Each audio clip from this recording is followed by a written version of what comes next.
কেন সেই সমস্ত গাছকে ঠিক এভাবে বাঁধা হয়েছে দিতে পারবো রোদের মধ্যে, যখন ঝড় আসবে ঠিক আবার এভাবে চাপিয়ে রেখে দিতে পারবো। এই কারণে আমাদের যে শখের গাছগুলো, মানে আমরা যারা ছাদ বাগানে বিভিন্ন গাছ করে থাকি, সে ফল ফুল সবজিই হোক, কেন সেই সমস্ত গাছকে ঠিক এভাবে বাঁধা হয়েছে, আর সেই নিয়ে আজকের ভিডিও। নমস্কার, আমি দেবজ্যোতি কুচবিহার থেকে, আর আপনারা দেখছেন রান্তুর ছাদ বাগান। প্রতিদিনের অভ্যাস মতো আজও চলে এসেছি একটি ভিডিও নিয়ে। আর এই ভিডিওতে দেখাবো আমি আমার শখের যে সমস্ত গাছগুলো রয়েছে, সে সমস্ত গাছগুলোকে কেন আমি ঠিক এভাবে পিভিসি পাইপ দিয়ে বেঁধেছি।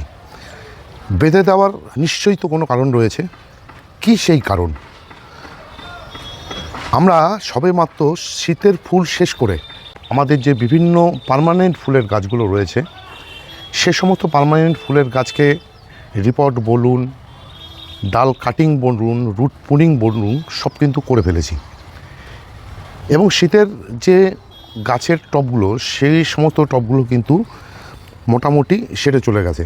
মানে তার মিডিয়া যেহেতু ব্যবহৃত হবে পরে কোনো গাছের জন্য, সুতরাং সেই সমস্ত গাছগুলোকে রেখে দেওয়ার পর আমাদের এই যে শখের গাছগুলো এভাবে বেঁধে রাখার একমাত্র উদ্দেশ্য হচ্ছে, গরম বাড়তে শুরু করেছে, ঝড় বৃষ্টি নেমে যাবে যে কোনো সময়, যে কোনো দিন।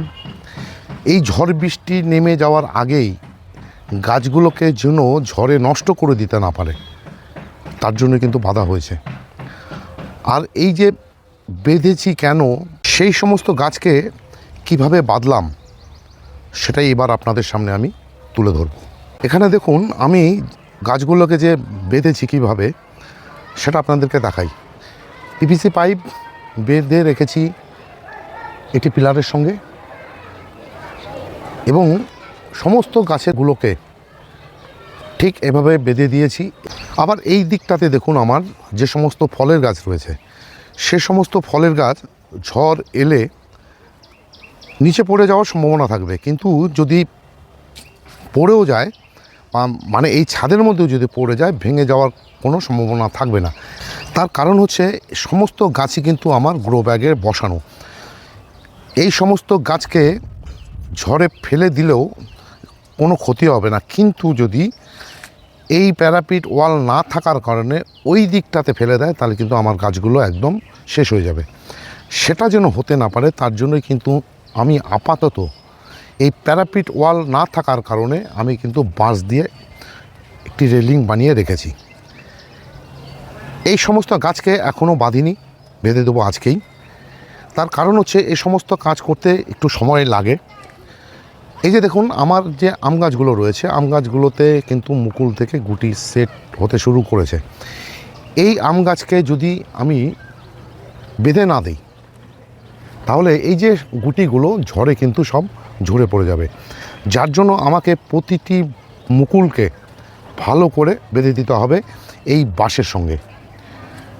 প্রতিটি গাছের ক্ষেত্রেই দেখুন ঠিক একইভাবে কিন্তু আমি বিশেষ করে আম গাছগুলোকে ঠিক এভাবে রেখেছি।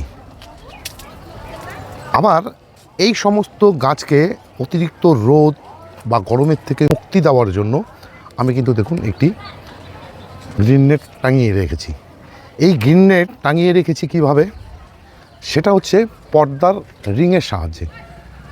সেটা হচ্ছে এই যে দেখুন ঝড় যখন আসবে, আমি যেমন এখন কিন্তু এভাবে টেনে দিতে পারবো রোদের মধ্যে, যখন ঝড় আসবে ঠিক আবার এভাবে চাপিয়ে রেখে দিতে পারবো। এতে নেটের যেমন ক্ষতি হবে না, ঠিক তেমনই আমি কিন্তু গাছগুলোকে এই অতিরিক্ত রোদ বা অতিরিক্ত গরমের থেকে কিন্তু সহজেই বাঁচিয়ে নিতে পারবো। এই গ্রিন নেট কী করে লাগিয়েছি তার উপর ভিডিও কিন্তু আমার চ্যানেলে দেওয়া রয়েছে, চাইলে আপনারা সেই ভিডিওটি দেখে নেবেন। এবং আমি আমার ডেসক্রিপশান বক্সে সেই ভিডিওর লিঙ্ক আপনাদেরকে দিয়ে দেব, আপনারা সেই লিঙ্ক দেখে ভিডিওটি দেখে নেবেন।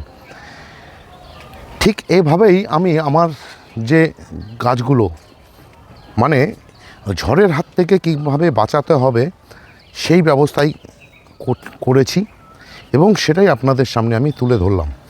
আপনাদেরও যদি ঠিক এই ধরনের সমস্যা থেকে থাকে, ঝড়ের হাত থেকে গাছকে কিভাবে বাঁচাতে হবে আপনারা কিন্তু ঠিক একইভাবে করে নিতে পারবেন।